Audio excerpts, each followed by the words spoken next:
The short answer is no. A harbor can be both man-made or natural, while a port is always man-made. This does not as such give an answer, as it merely reduces a port to being a type of harbor, which is the correct answer.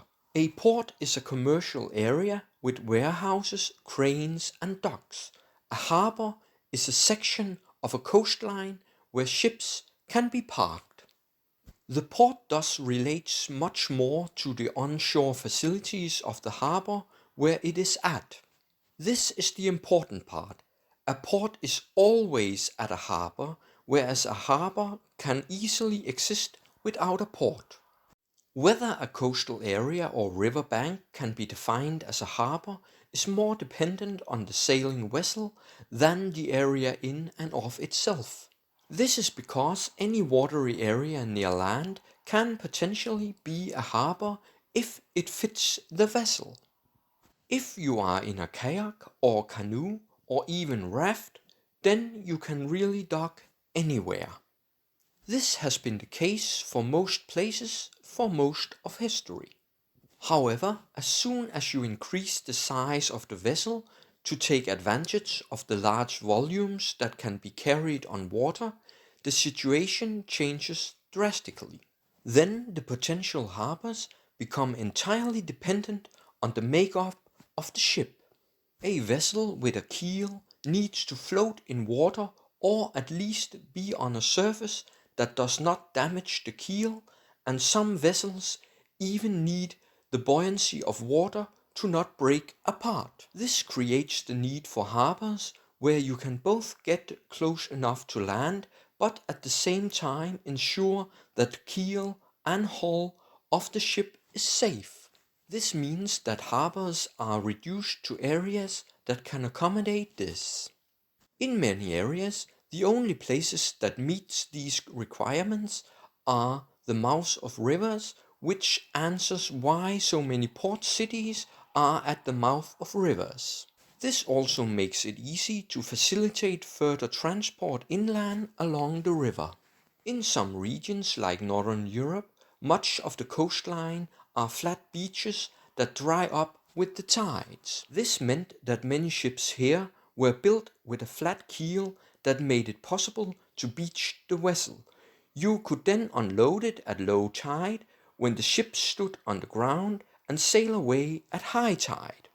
An example of this is the Hanseatic cog that I have made an earlier video about. This ability to beach also meant that actual port cities had a harder time being established in Northern Europe than in Southern Europe, where nature forced a concentration in natural harbors that became ports.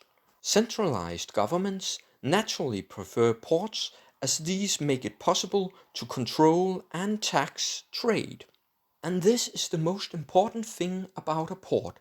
It is also a means of control.